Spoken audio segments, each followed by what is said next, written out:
Now we all know that smartphones and good battery don't go hand in hand. So let's look at different ways in which you can save your smartphone's battery or increase the charging rate. Let's get started.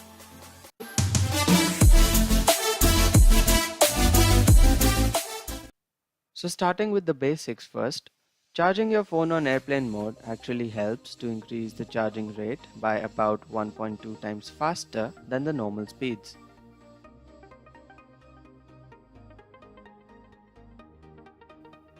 Second is the inbuilt battery saver, which slows down the performance of your smartphone in order to get more juice out of the battery.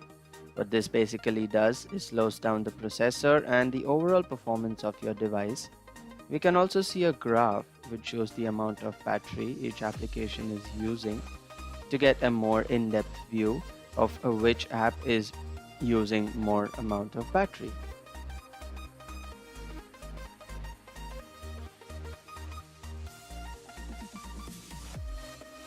There are 4 modes: Extreme Power Saver, Automatic Power Saver, a Performance Profile Adjust, and an Auto Optimization mode. Next up, we have one of the biggest battery eaters, and as you might have guessed by now, it is LTE.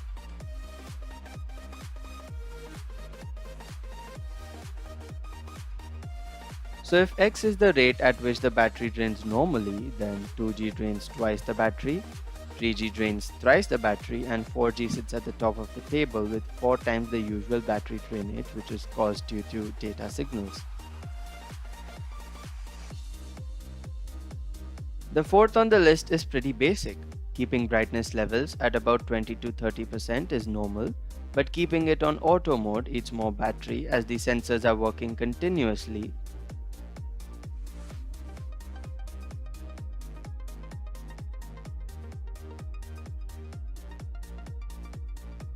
Now moving on to app-specific methods, we first have Greenify, which is a beast when it comes to battery saving. This application simply force stops the applications that eat a lot of background data. It also suggests you which application should be suspended and which one shouldn't be suspended. This results in a temporary pause in the application, and it resumes once you open the application. This application works for rooted as well as non-rooted devices.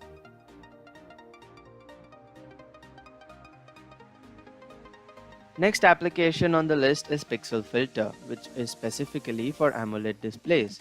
This application reduces the intensity of the pixels, which means that it turns off particular pixels which aren't required, which results in a lower backlight, and it saves quite a lot of juice. Having a dark wallpaper helps even more. Now here is a bit advanced technique, which is obviously a risk for your phone, but for developers, it works like a charm. One of the advanced methods is to underclock your CPU and turn off specific cores by using kernel auditors. This obviously requires root. The last and the most basic technique for a quick charge is to charge the phone when it's switched off. At this point, the operating system is not running, hence the rate of charging increases. So guys, that's it for this video. Hopefully these techniques helped you, and if it did, make sure you subscribe to the channel and leave a like. For any queries, feel free to comment down below. Also, Talk Tech Unbox will be present at a 2017 YouTube Fan Fest on 24th of March, so feel free to communicate with us. This is Chitrang from Talk Tech Unbox signing out.